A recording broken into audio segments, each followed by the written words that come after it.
আমের সিজন চলে এসেছে আর আম ভর্তা খাবো না তা তো হয় না। আসসালামু আলাইকুম এভরিওয়ান। বাবার বাড়ি এসে দেখি গাছে খুবই সুন্দর আম ধরেছে। আম দেখে তো আর লোভ সামলাতে পারলাম না।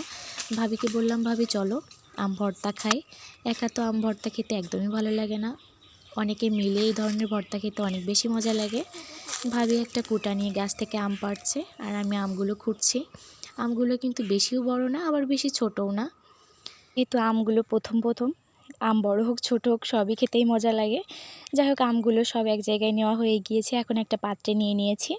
আমগুলো এখন খুব ভালো করে ধুয়ে নিতে হবে, যেহেতু নিচে আমগুলো পড়েছে এবং আমে অনেক কষ। আম তো কাটার পরে আর ধোয়া যাবে না, তার জন্য আগে থেকেই খুব ভালো করে ধুয়ে নিতে হবে।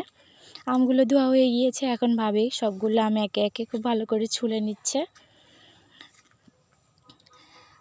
এক একজন এক এক রকম করে আম খেতে পছন্দ করে, কেউ পাতলা করে কুচিয়ে খেতে পছন্দ করে, আবার কেউ গ্রেট করে খেতেও পছন্দ করে।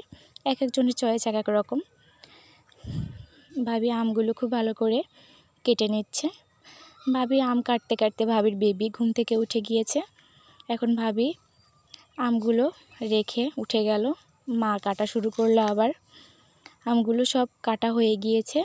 ভাবি এখানে আম মাখানোর জন্য সাদা সরিষা এবং কাঁচামরিচ দিয়ে একটা পেস্ট তৈরি করেছে আম মাখানোর জন্য। এখন আমি পরিমাণ মতো লবণ এবং পেস্টটি দিয়ে খুব ভালো করে মাখিয়ে নিবে। আমটা খুব ভালো করে এখন মাখিয়ে নিবে। আম ভর্তা খেতে কার কার ভালো লাগে কমেন্ট বক্সে জানাতে ভুলবেন না। আম ভর্তা মাখাতে মাখাতে একটা মুরগিও চলে এসেছে, সে দেখছে যে আমরা কি করছি। আম ভর্তাটি রেডি হয়ে গিয়েছে, দেখেই কিন্তু অনেক বেশি লোভনীয় লাগছে।